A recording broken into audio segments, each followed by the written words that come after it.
'cause you can't, you won't, and you don't stop. Or when you can't, you won't, and you don't stop. One of the first questions that we have to deal with if we're going to discuss what is an ethical thing to do is what we mean by the term ethics, and probably just as importantly, what isn't ethics?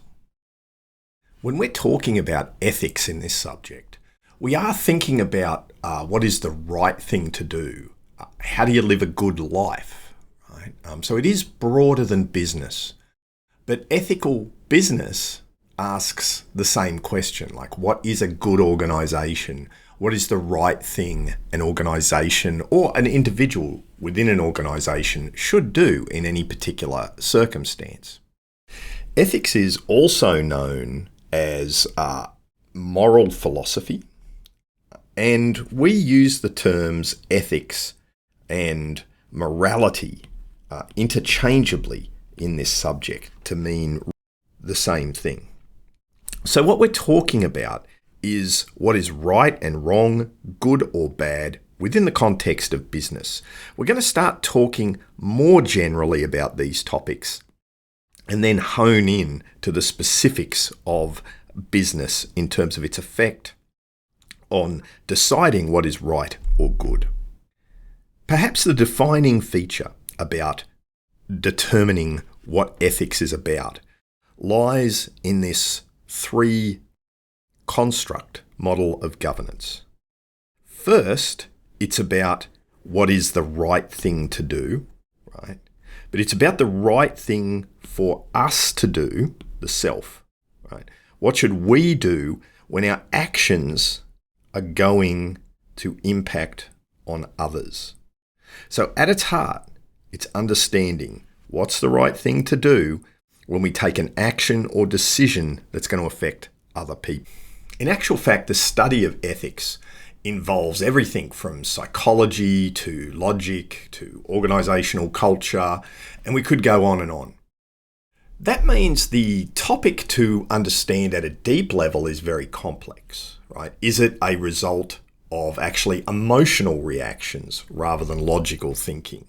And there's a view of thought more recently around that, suggesting that maybe it is, right? What we do is we have a reaction that we think is right, and then we try and work out how to justify that ethically.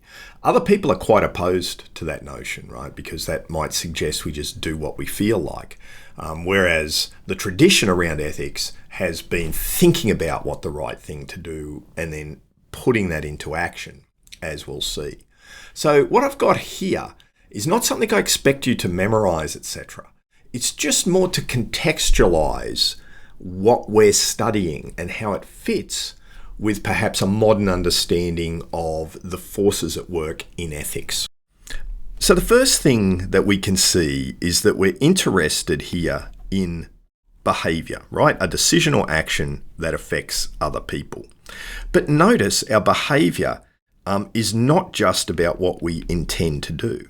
I mean, we've all done things or been involved in situations where perhaps we didn't intend to do the behaviour that we did. So there's other forces at work there.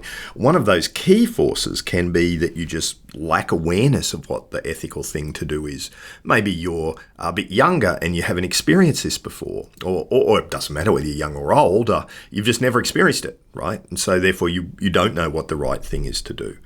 And of course, intention is different to judgment, right? Just because you know what the right thing to do is doesn't mean that you've intend to do it. An example of that gap might be a criminal, right? A criminal might know that a particular act they want to do, so they evaluate an act as, in their view, unethical, but they're going to do it anyway for other reasons.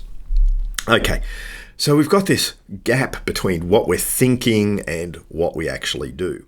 But how do we even get to this point of what we're thinking? When there's a whole series of things going on in there that are being studied at the moment and have been studied over a long period of time. Intuition, emotion, and reason. We're going to primarily concentrate on the tradition of reason. We do touch a little bit on emotion, but we're mainly going to be talking about reason and its role in ethics. Okay, but before you can reason, you've got to be aware that something is actually an ethical issue. And to be brutally honest, that's one of the main problems for people is they're not aware of an issue being an ethical dilemma. They just don't see it that way. It's so simple to them that they don't even actually see a dilemma involved. So part of what this course is about, and I would argue one of the main things, particularly in this ethics components, is making you aware of these differences that we see between people, and so that you can be aware of ethical dilemmas when they actually arise. Now, within that, that's talking kind of at the individual. Is the individual aware? How are they thinking, reacting to it? What do they judge about what's right to do? What do they intend to do? Do they do it? We also have to bear in mind, though, that there are all these forces at work on that process in the individual. The first one that we could look at are societal norms. Like, what does society expect of us, right? That affects our awareness, whether we're aware or not aware that an issue is ethical. And we know historically, societal norms have changed about a whole range of ethical issues. The context that you find yourself in may change your ethical decision-making and process. For instance, you might think differently about using violence against someone in the context of someone attacking you versus not attacking you, right? That context matters as to whether it's moral or justifiable to use violence against others. We have individual attributes that we all bring that are going to affect these things, okay? So I really wanted to highlight that what we're dealing with is a complex process involving both the individual and the situation that they find themselves in. In terms of this particular course, we are going to concentrate on some models that allow us to develop this reasoning ability.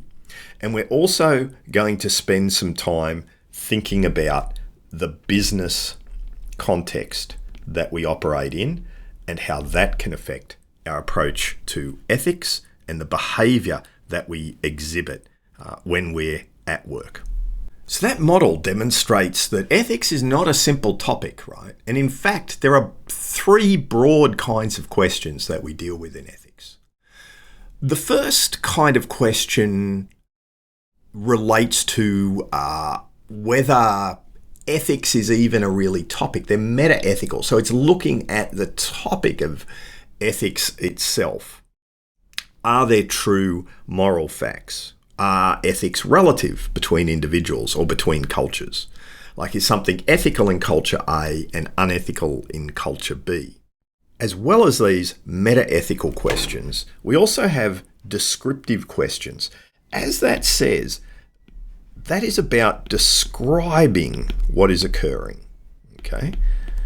So have a think about that. What's a good question, an ethical question? Okay, so how many students cheat at university? That's a descriptive ethical question. It's actually not saying whether cheating is right or wrong. It just merely aims to describe a certain behaviour. Okay, so normative questions are what we ought to do. This is often what we think about when we think about ethics, right? This is about what we should do. Okay, that's what we're emphasising here, what we should do. And most of the models that we have in ethics concentrate on this normative question, providing guidance for what we should do. So one of the first steps is to be able to differentiate between these three questions, between having an argument about what ethics is, or a discussion about what ethics is. You know, is ethics real? Is it relative? Is there one answer? A second thing about what actually happens, not what should happens, what actually happens, the descriptive ethical issues. And then the final one is what should we do, right? How should we act in certain situations? And what's the reasoning behind our conclusion that we should act a way or not act a certain way? We're going to concentrate, as I said, on those normative ways of thinking about the problem while touching on a couple of the other areas. In this subject, we're concentrating, of course, on the business environment. So we're using many of the classical models from ethics, but we're situating them in the business context so that you can see, hopefully, how they apply, at least in a relatively simplified manner, to the real world and to the world that we face as we go and work in and around organisations. And if we're going to do that, we need to think about the complexity or the added layer that occurs in business when we're talking about ethics. And that's this issue of the level of analysis, that there are multiple levels at which we can talk about ethics, which we'll come to in the next video.